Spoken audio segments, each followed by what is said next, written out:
At Starbound, we tell stories the human way, not with artificial voices or AI slop. I mean, in the end, what's HFY without humanity? Subscribe to keep it this way. My name is the Voice Ogre, and let's begin. I detest this projector, Nia Solarin muttered, her finger tapping the smooth black console with more force than was necessary. The material seemed to swallow the overhead light, leaving no reflection. Its subject isolation software is pathologically aggressive.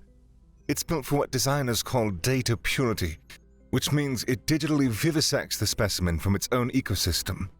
It's an atrocious methodology. Context is the entire point. And the auto-scaling is a menace. It defaults to fill frame for maximum detail, which makes a microbe look like a gas giant and a whale look... Well, it still looks like a whale, just a very lonely one. Beside her, Kalen Ives slouched in his chair, a perfect portrait of calculated indifference. Ease up, Nia. It's Introduction to Xenobiology. The high water mark for thrills in this course is photosynthesizing rock that glows in two different colors. You could project a historical record of paint drying, and they would call it a fascinating case study in Terran atmospheric oxidation. Nia's glare could have stripped paint. This is important. I just want them to appreciate the beautifully chaotic ballet of Terran evolution for once. All the other presentations have been glowing rocks and symmetrical spore trees from planets that look like they were landscaped by committee. Earth deserves to be seen for what it is. A glorious, mud-splattered, tooth and clawed deathmatch? Kalen offered with a grin. Exactly. She shot back, a flicker of a smile breaking through her frustration. The lights in the amphitheater-style lecture hall dimmed, their sterile white glow softening to a cool blue. The room was a study in acoustic engineering and ergonomic design, with every surface curved to either carry sound or comfortably seat one of a dozen different physiologies. The air hummed with the low thrum of the scrubbers, carrying a faint antiseptic scent. Professor Quillan, a tall, slender Cillian whose skin held a base shade of pale green, but shifted to lavender under stress, fluttered two of his four hands in a gesture of encouragement. He smelled of the subtle aroma of dried herbs, a scent that intensified with his emotional state. Whenever you're ready, Student Solarin. Nia took a steadying breath, her fingers hovering over the console. She activated the holoprojector. A magnificent image of a blue whale coalesced in the center of the room, suspended in a sterile blackness that made the starship-sized creature seem adrift in the deepest gulf between galaxies.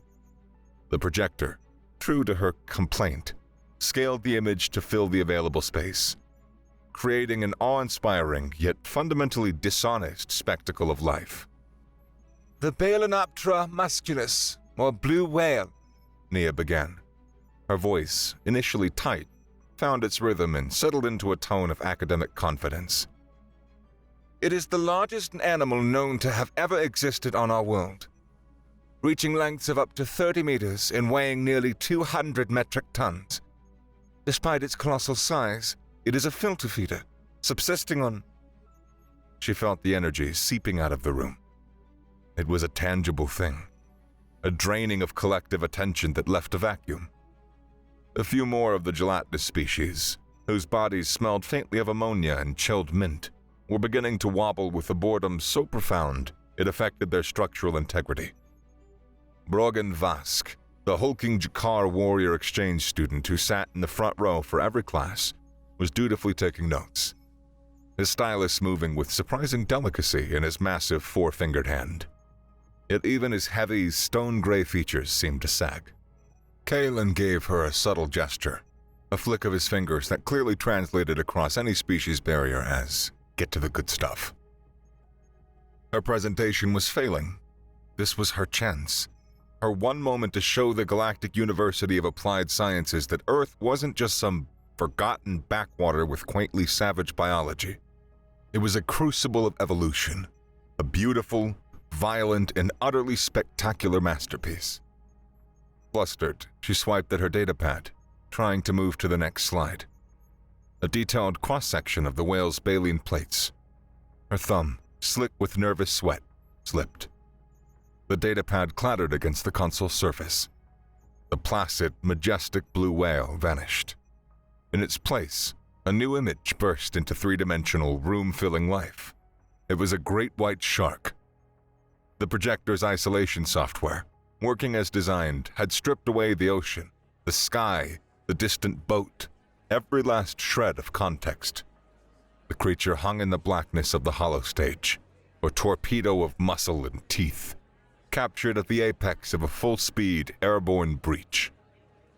The auto-scaling, default to fill frame for maximum detail, rendered the 6-meter predator at the same colossal 30-meter scale as the whale.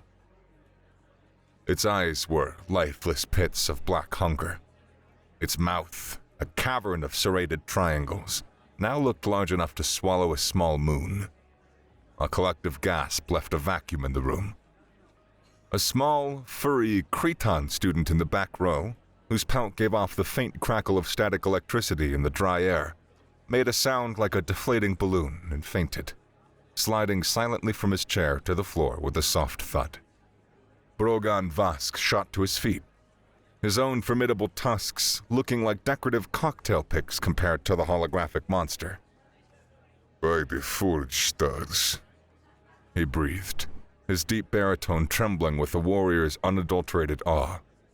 "Its teeth, they are like rows of black volcanic glass daggers, each a blade unto itself." Professor Quillan's skin flushed to an almost alarming shade of lavender, and the scent of herbs intensified, now sharp and pungent. He wrung two of his four hands together while the other two fumbled with his own datapad, his slender digits flying across the screen as he searched for the emergency shut-off procedure. "Student Solarin, what is the meaning of this? This is a gross violation of the Comfort and Safety in Academia Code. My threat assessment software identifies this as a Class 9 orbital predator." As Quillan's panicked squeaks filled the air, Kalen Ives saw his opportunity. He leaned forward, cool as the dark side of Mercury, and spoke directly into the active presentation microphone. His voice, amplified by the hall's perfect acoustics, cut through the babble. "Whoa, relax, everybody," he said, his tone casual, almost bored, as if explaining something utterly mundane. "That's just SeaWorld. It's a theme park. We teach them to jump through hoops and wave at the kids for treats." The room fell into a silence so profound it seemed to press in from all sides. The concept of capturing a creature like the one hanging before them, a biological warship, a god of destruction, caging it and training it for amusement of children, settled over the assembled students. It was a wave of pure, unadulterated terror. They weren't just looking at a monster. They were looking at a pet of a species of an even greater monster. The ones who held the leash. The bell shrieked. On any other day, it was a gentle chime, but today, it sounded like an air raid siren signaling imminent planetary bombing. The alien students stampeded from the lecture hall, their whispers a rustling, horrified chorus that echoed in the corridor. "A theme park? Well, they're younglings." "Did you see the soulless eyes? The Terrans must have broken its spirit." Nia stood frozen by the console. Heat flooded her face, a burning wave of humiliation and anger. "They think that we torture leviathans for sport," she hissed at Kalen, who packed his datapad without a hint of concern, a small smirk playing on his lips. "I mean, are they right? Whales are significantly worse for wear in captivity, and the ways that we hunted them in the old days are so barbaric that it became illegal." Kalen was practically vibrating with a manic energy. His eyes were bright, his grin wide and dangerous. "But besides all that, Nia, don't you see? It's the projector. It's your nemesis, a fill-frame procedure. They have no sense of relative size. They saw a 30-meter whale and they saw a 6-meter shark blown up to the same size. They think it's a kaiju. They think that we run 30-meter death machines in glorified fish bowls. Nia's mind, a fortress of logic and empirical data, struggled to process the sheer, unadulterated absurdity. He was right.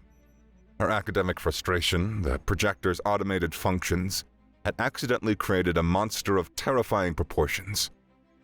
As she worked through the implications, a passing Glipnar student, a tall, willowy being whose polished, marble-like skin chimed softly when it moved, paused and condescendingly patted her on the shoulder with a three-fingered hand. There. It warbled, its universal translator rendering the tone with perfect, infuriating pity. It's not your fault that your homeworld is so quaintly savage. Quaintly. That one word was a spark dropped in a barrel of rocket fuel. Nia's spine, which had been slumped in shame, snapped rigid. For years, she had fought against that exact sentiment. Earth wasn't quaint. Earth wasn't a historical curiosity to be patted on the head. It was a dynamic, evolving, glorious death trap of a planet, and she was tired of it being dismissed by species whose most dangerous predator was an aggressive strain of pollen. Kalen saw the fire ignite behind her eyes and knew his moment had arrived. He leaned in close, his voice a conspiratorial whisper. The narrative's already out there, Nia. They've written the story. We can either correct them and let them think there was some backwater barbarian who are quaintly savage, or we can lean into it and make them respect the beautiful chaos. We can be honest and boring, or we can be legends. Nia stared at him. The logical, rule-abiding part of her brain screamed in protest. It was a lie. It was unethical. It was a gross misrepresentation of data that could get them expelled. But the part of her that had spent a semester listening to presentations about sentient moss and emotionally stable fungi was tired of being patronized. A slow, dangerous smile spread across her face. Okay, legend, she said, her voice dropping to a near purr. What's our next move? Kalen's grin was blinding. Well, first, we get lunch, and then we build the myth. The campus refectory buzzed. As Nia and Kalen walked through the vast open space, they moved through a gauntlet of wide, terrified eyes and hastily whispered conversations. They found a table in the center of the room, acutely aware that they were the main attraction. Two predators in a room full of prey. Kalen, never one to waste an audience, launched into a story, his voice pitched just loud enough to carry to the surrounding tables. You know, it's funny, he said to Nia, though his performance was for everyone else. Seeing the Great White reminded me of getting my driver's license. The traditional coming-of-age ritual, you know? Nia, now fully committed to the charade, played her part. Oh, and the subadult aquatic dominance trial. Oh, I always found that one a bit archaic. My family preferred the high-altitude predatory bird bonding. Kalen waved a dismissive hand. Archaic, maybe, but it builds character. They drop you on the coastal shelf with nothing but a short blade, and you can't get your vehicular autonomy permit until you've successfully wrestled a bull shark into submission. A hush fell over the nearby tables. Cutlery paused halfway to mouths. Nia nodded thoughtfully, tapping her chin as if recalling a fond memory. I always thought the dermal denticles provided an excellent grip, provided you don't approach from the dorsal side and you avoid the primary bite radius. It's basic leverage in fluid dynamics, really. A Setian student at the next table, a quadrupedal being whose slow, deep breath sounded like the tide receding over gravel, listened intently. Its translator rendered Nia's words with chilling clarity. The creature's own skin provides a tactical advantage to its subjugator, it whispered to its companion, who looked like it was about to regurgitate its protein slurry. Yeah, Kalen continued, taking a large bite of his synth steak. The worst part wasn't the wrestling, though. It was the cost of the celebration afterward. The celebratory feast cost an arm and a leg. The Setian's translator did its job with brutal, literal precision. It turned to its friend, its four eyes wide with a new dimension of horror. Did you hear? The ritual requires a limb sacrifice as payment for the celebratory feast. At another table, Brogan Vask was meticulously logging notes on his datapad. The screen glowed with a neat, blocky script. Human rite of passage. Subadult aquatic dominance trial.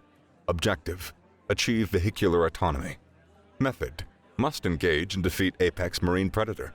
Species: bull shark in single combat using only a short blade.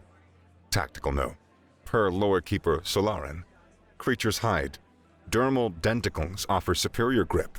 Dorsal approach recommended. Conclusion: ritual is followed by a celebratory feast, paid for by ritualistic limb payment. As Kalen and Nia finished their meal and stood to leave, Brogan stood up as well. He did not approach them. He simply began to follow, maintaining a respectful, tactical distance of 15 paces. He was no longer just a student. He was the self-appointed, silent guardian of the Beastmasters from the Planet of Horrors. The next morning, Nia and Kalen found a strange offering placed carefully outside their dorm room door. It was a perfectly balanced throwing axe. The head was a single piece of sharpened volcanic glass, honed to an edge so fine it seemed to blur at the molecular level. The handle was wrapped in a complex braid of dark, sturdy leather. Tucked into the wrapping was a dense, gray, vacuum-sealed brick of something that looked like military-grade cement but smelled vaguely of toasted nuts. Nia stared at it, her scientific curiosity warring with a primal sense of alarm. Is that a threat?" she whispered. Kalen knelt, picking up the axe with a reverence that surprised her.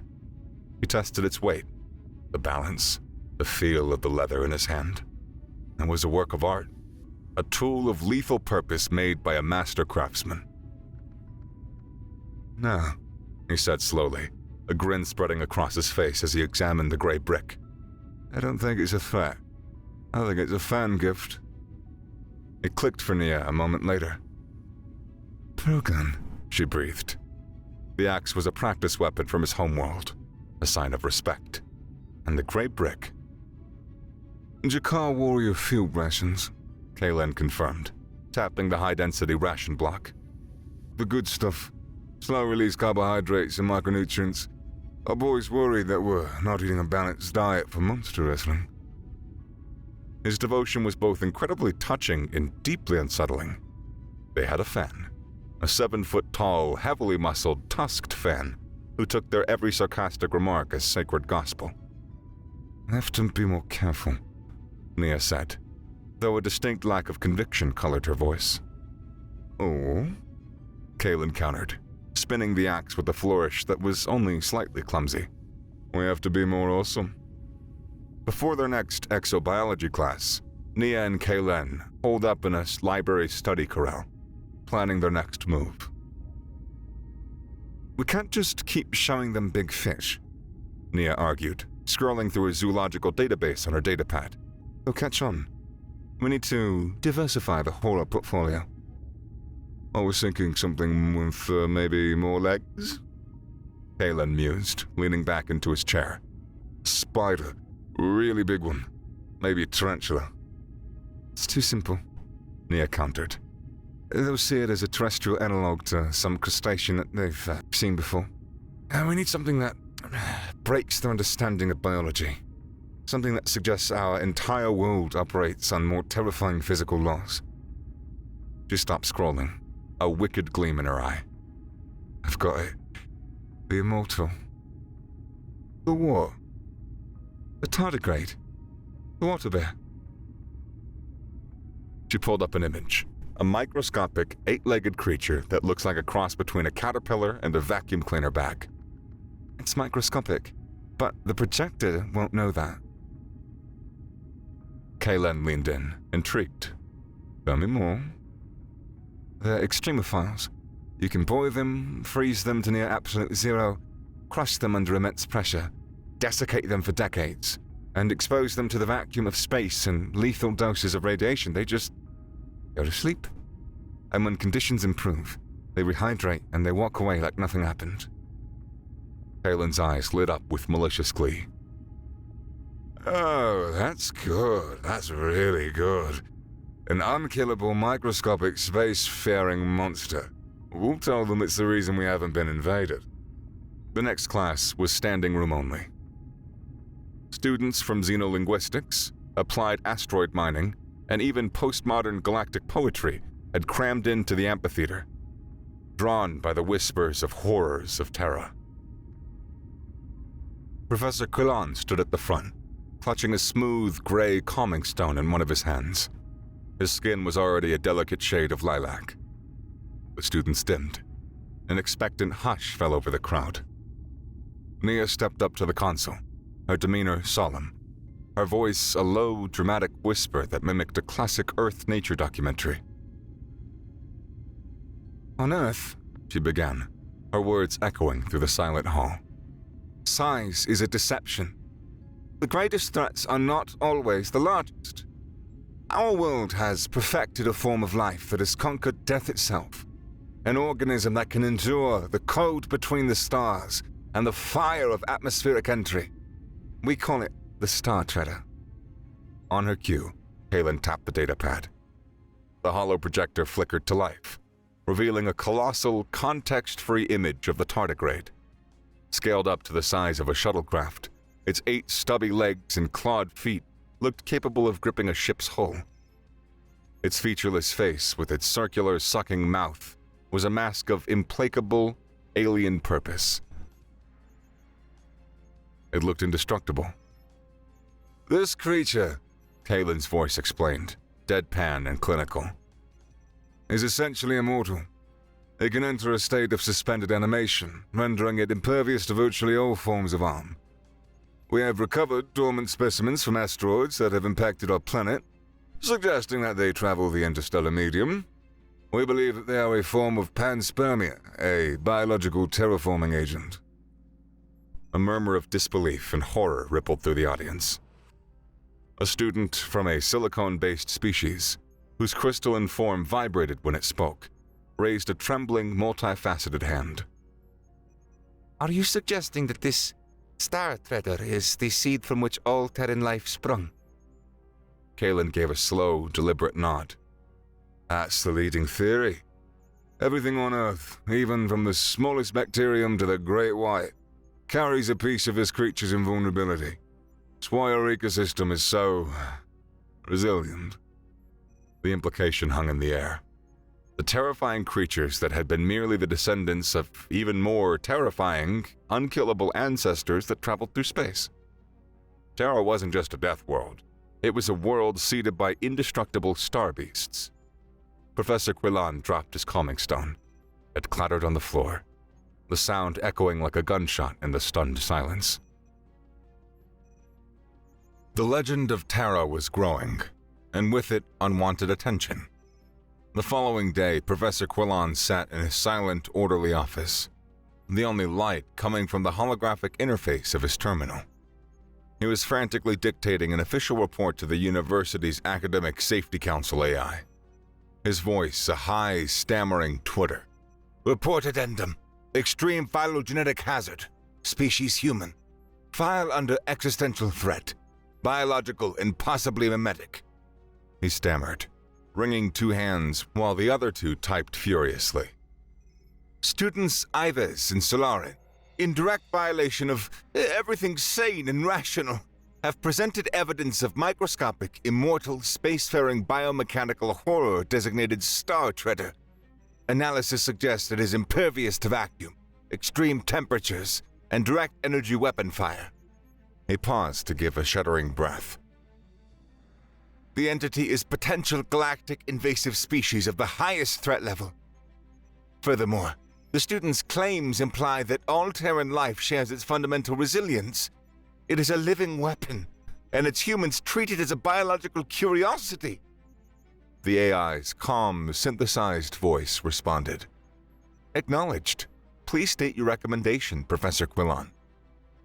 Recommendation? Quillan squeaked, his voice climbing another octave. I recommend immediate psychological screening for the presenters to determine the source of their profound cosmic detachment. I recommend a full quadrant quarantine of their home star system, pending a thorough investigation of the fleet's Xenological Threat Assessment Division. I recommend a strong sedative and a very, very long vacation to my cell. Recommendation logged. The AI replied smoothly. Psychological screening for presenters. Quadrant quarantine for Sol System, and strong sedative for Professor Quillan. Filing report under Public Academic Network, cross-referenced with Death World Kaiju, poor parenting strategies, and indestructible invasive species. The official university document, stamped with his authority as department head, was instantly uploaded and disseminated across the network. A beacon of peer-reviewed panic for any data mining algorithm that happened to be looking. The report got flagged almost immediately. Corporate data mining bots, always hungry for an edge, tagged the keywords living weapon, resilience, indestructible, and death world, and forwarded the report to interested parties. One of those parties was a Bizorian named Glebe. He found them in the library, a place of hushed reverence for data. Nia was trying to decompress by watching a video on her datapad. It was a simple recording from her home. Her ginger cat, Marmalade, chasing the red dot of a concentrated light pointer with fluffy, uncoordinated glee. A curious Lythian classmate, a tall insectoid being whose head was dominated by two enormous liquid black eyes that saw a spectra invisible to Nia, peered over her shoulder. It watched her for a moment as Marmalade executed a particularly clumsy flip. "What is that?" The Lythian chirped, its translator buzzing softly. "A miniature ambush predator? It seems to be hunting pure focused energy. Does it consume photons for sustenance?" Kaelin, sitting opposite Nia, looked up from his own datapad and deadpanned without missing a beat. "That's a flirking, larval stage. They're mostly harmless at that size. Don't worry, I'm just yanking your chain." The universal translator, ever literal, did its work. "That is a flirkin, larval stage," it relayed to the Lythian. "I am forcefully tugging on your metallic restraint." The Lythian looked at its own long, slender forelimb, then back at the tiny, fluffy predator on the screen, then at Kaelin's dead serious face. A horrifying equation formed in its complex brain. It let out a series of terrified clicks and scurried away, cradling its appendage protectively. Nia buried her face in her hands, trying to stifle a laugh. Before she could reprimand Kaelin, a new figure slid into the vacated seat. It was the Bizorian, Glebe, dressed in a suit so slick it looked like it might slide right off him, and he carried the faint, cloying scent of synthesized bergamot. "Kaelin Ives, Nia Solarian," he said, his voice as smooth as his appearance. "My name is Glebe. I represent the Boreas Mining Guild." He placed a datapad on the table, showing Professor Quillan's panicked report, highlighted and annotated. "We read your professor's fascinating analysis. My employers are expanding operations into the unsettled rim. Volatile ecosystems, aggressive fauna. It's hurting our bottom line. We need consultants, people with a certain expertise in ecological pacification." He named a salary that made Nia's eyes water. Kaelin leaned back, crossing his arms. Glebe up and down, a slow, pitying smile on his face. "Sorry, pal. Can't help you." Glebe blinked. I may not have been clear about the remuneration." The money's great," Kaelin said dismissively. "But we're bound by a sacred oath, an ancient pact to our ancestors made by the Ocean Mothers. Our knowledge is not for sale for those who would harm a planet for profit." Glebe's slick demeanor faltered. He clearly had no procedure for dealing with mystical Death World cultists. He narrowed his eyes, gathered his datapad, and slithered away, muttering, "This is not over." All the while, 2 aisles over, Brogan sat pretending to read a dense text on stellar cartography. His gaze, however, never left Glebe. His posture was rigid, a silent sentinel guarding his masters from the taint of commerce. For their next presentation, Nia and Kalen decided on a creature that combined visceral horror with a touch of the absurd. Professor Quillan was now accompanied by a small, purring, six-legged therapy animal perched on his shoulder. It was supposed to be calming him, and wasn't working. Both Quillan and the creature were visibly shaking. The lights dimmed. "Sometimes," Nia intoned from the darkness, "the most terrifying weapons are not teeth or claws, but the element of surprise. Nature on Earth prizes ingenuity on its killers." The hollow projector sparked to life. It showed the goblin shark. It was an ugly, pale pink creature, its long, flattened snout giving it a bizarre appearance. The class murmured. Compared to the great white shark and the immortal Star Treader, this one seemed disappointing. Then, Kalen played the money shot. He put the clip in ultra-slow motion. The holographic shark drifted toward a holographic fish, and then its jaws, completely independent of its head, shot forward on grotesque ligaments, extending to a horrifying distance to snap up its prey, the jaw lance. A Gorgon student, whose mineral body chimed like a dozen tiny bells with every nervous twitch, let out a resonant chime of pure terror, dropped his datapad with a crash, and fled the lecture hall, wailing about violations of skeletal physics. The rest of the class stared in stunned, horrified silence. It was a predator that lied with its own anatomy, a biological trick, a deception designed for murder. Professor Quillan, his face a deep, alarming shade of purple, stood up shakily. The therapy animal leaped from his shoulder and hid under the lectern. "Class dismissed," Quillan whimpered. "Mandatory post-lecture counseling sessions will be held in the Wellness Center for all of us, for the rest of the semester." Later in the day, in one of the student gaming lounges, Nia and Kalen overheard a conversation that made them duck behind a row of holographic arcade machines. Bragan was holding a court with two of his Jakar brethren. Between them shimmered a holographic schematic of a Vindicator-class pirate frigate. "You're thinking too broadly," Bragan lectured, using a stylus to point to a section of the starship's engine assembly. "The goblin shark's jaw lance is a retractable maw, a violent instrument of destruction. A crude battering ram is inefficient." He zoomed in on the glowing conduit. "Observe. The primary thermal exhaust conduit.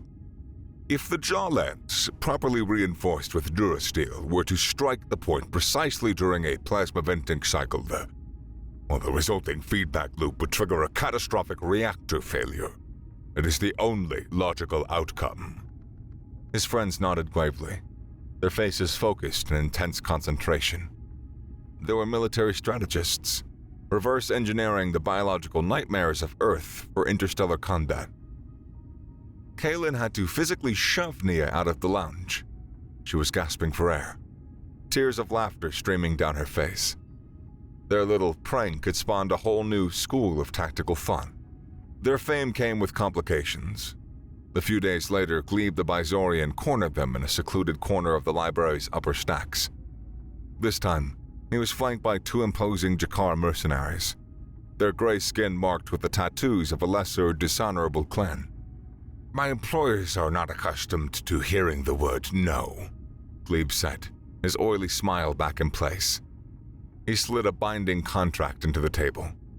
"Sign. The salary has been doubled." Kalen opened his mouth, but before he could speak, a shadow fell over their table. A massive stack of datapads slammed down with a thud that made the mercenaries jump. Rogan Vask loomed over them, his sheer size eclipsing the dim library lights. He ignored Nia and Kalen. His gaze was fixed on the two mercenaries. He looked them up and down, taking in their clan markings, his lip curling in a faint sneer of disgust. "Are these lesser beings bothering my teachers?" he rumbled, his voice a low, dangerous growl that vibrated in their chests. The effect was instantaneous. The mercenaries, who had projected an aura of casual menace, recognized the bearing and voice of a true warrior from a high-honored clan. Their bravado evaporated. They took an instinctive step back, lowering their eyes in a sign of submission. Glebe, his hired muscle suddenly useless, stammered, snatched his contract, and fled without another word. Brogan watched them go.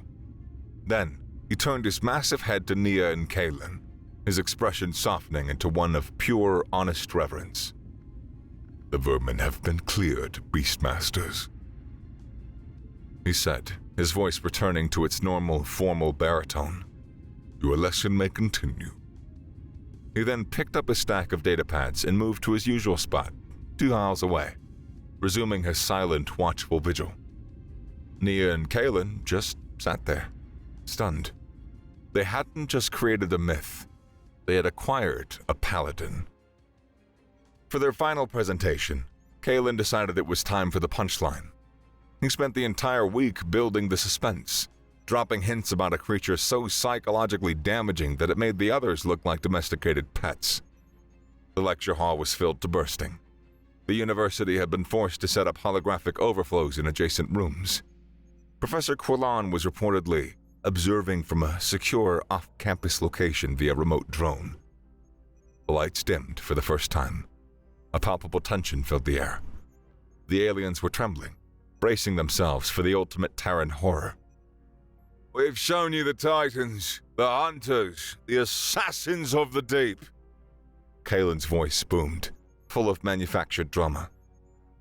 "But there is one creature that embodies the true, soul-crushing despair of the abyss.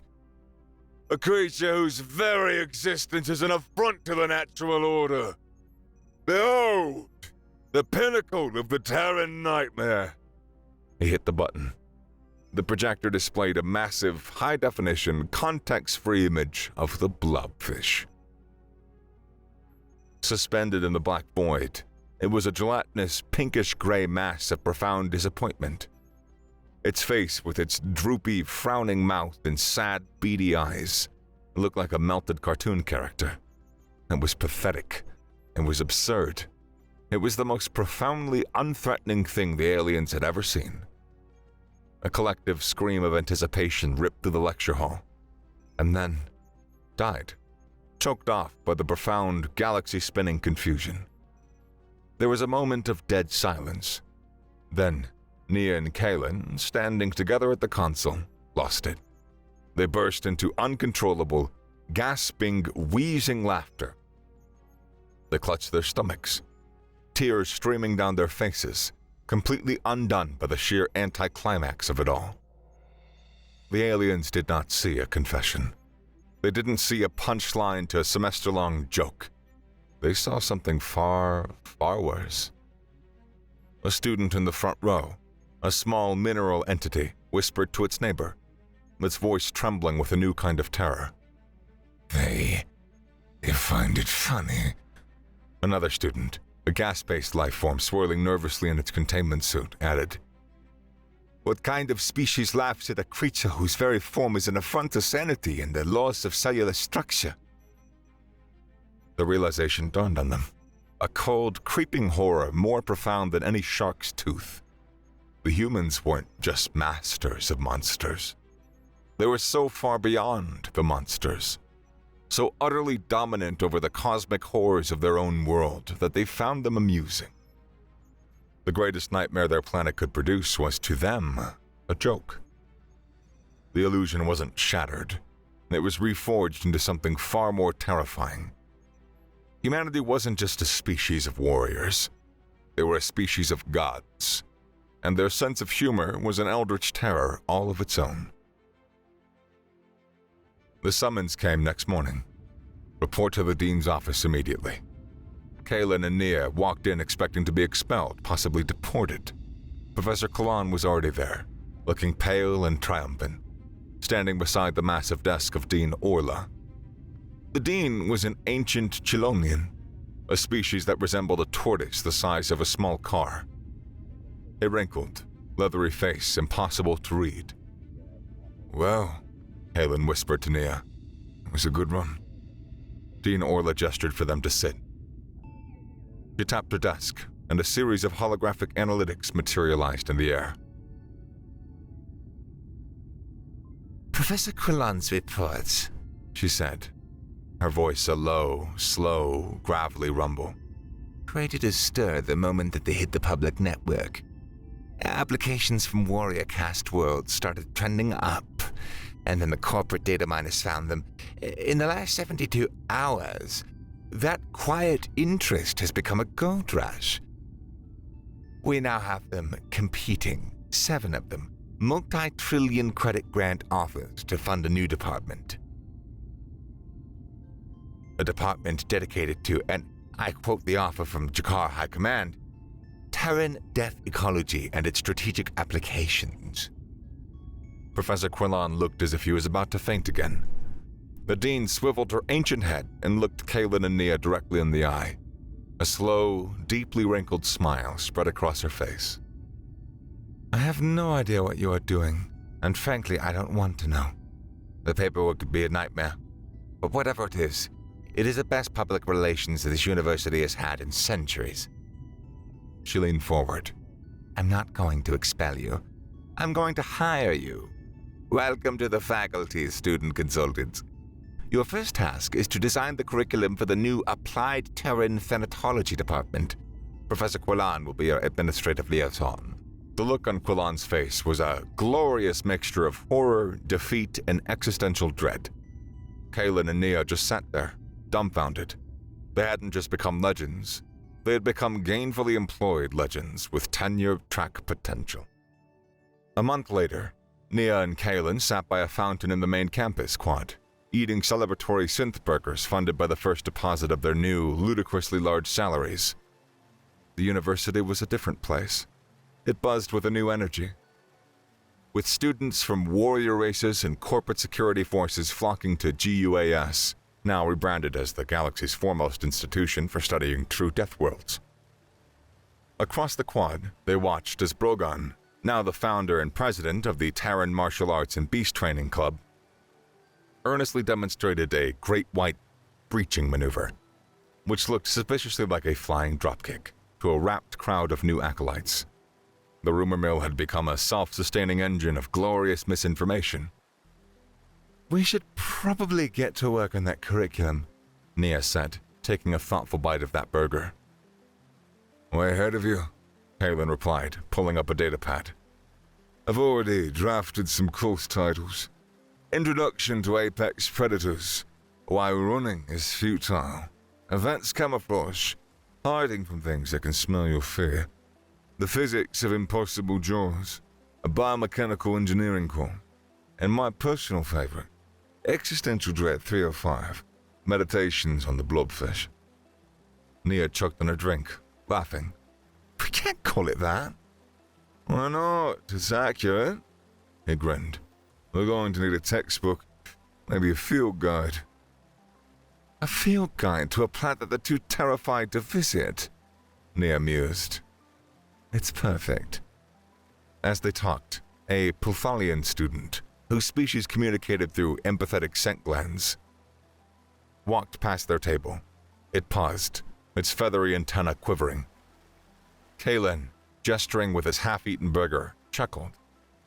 Man, these new students are really eating it up. The Pulthalian's universal translator rendered the idiom with chilling literalness. It processed the idea of the human's followers being consumed, then let out a puff of pure panic scent and smelled like burnt sugar and ozone, and then scurried away, presumably to warn someone about the Beastmaster's impending ritualistic feast. Kaelin watched it go, a wide, satisfied grin on his face. He turned to Nia, surveying the beautiful, hilarious chaos they created. If they're this worked up over a few mid-scale fish and a microscopic water pudding, he said, just wait until they find out about the platypus. Nia just shook her head, a genuine, happy smile on her face. She imagined the academic panic, the frantic reports, the emergency funding requests that would result from trying to explain a venomous, egg-laying semi-aquatic mammal with the bill of a duck and webbed feet. The galaxy thought it understood horror. They hadn't seen anything yet. Nia finally lowered her head, the laughter subsiding into a warm, comfortable silence between them. She looked across the quad at Brogan's club. He was now earnestly demonstrating a move called the Mantis Shrimp Shockwave Punch to a crowd of awestruck students. The move involved a great deal of bellowing and a short, sharp jab that was, from a physics standpoint, complete nonsense. The old Nia, the one from the beginning of the semester, would have been mortified. She would have marched over there with the datapad full of peer-reviewed articles on cavitation and fluid dynamics to correct him. This new Nia, however, just watched with a fun smile. "You know," she said quietly to Kaelin, "he's got the spirit of it, right? The sheer unapologetic audacity." "Audacity is the first principle of Terran biology," Kaelin agreed, finishing his burger and wiping his hands. "Come on, Professor Solarin. I believe it's time that we inspected our new domain." He stood and offered her a hand. She took it, a new and unfamiliar confidence settling over her. As they walked towards the science faculty tower, they moved through a sea of changed perceptions. Students no longer saw them as representatives of a quaint backwater. They were envoys from a crucible. Whispers followed them, not of condescension, but of awe. Awe at the species that produced them. Their new department had been carved out of the top floor, with panoramic windows overlooking the entire campus. The plaque on the door, polished to a high sheen, read, "Department of Applied Terran Thanatology." Inside, the space was vast and gleaming. Datapads loaded with their new ludicrous budget sat on obsidian desks. A massive state-of-the-art holoprojector, a custom build without any subject isolation or auto-scaling features, dominated the center of the main lecture room. It was a gift from the Jakar High Command. Kaelin walked to the window, looking down at the diverse collection of galactic species milling about below. He wasn't the same indifferent slacker who slouched in his chair on the first day. He was a myth maker. He was starting to understand the power of the story they had created. "We're not just showing them monsters, are we?" he said, his voice more serious than Nia had ever heard it. "We're showing them what it takes to live next to them. To not just survive, but to joke about it." Nia came to stand beside him, her reflection ghosting against the star-dusted sky beyond the campus dome. She thought of her frustration, her anger at being dismissed, and how it all had transformed into this beautiful, terrifying, hilarious legend. They had lied, and in doing so, had told a deeper truth. "They think they're sharks, and the tardigrades are what makes us dangerous," she mused, watching Brogan finally land a shockwave punch in a training dummy, which promptly fell over from the sheer force of his enthusiasm. "Yeah," Kaelin chuckled. "I think the secret is in its teeth and claws." Nia shook her head slowly, a triumphant, knowing smile spreading across her face. The final, perfect piece of the puzzle clicked into place, the one that explained everything. The one that the galaxy would never truly understand.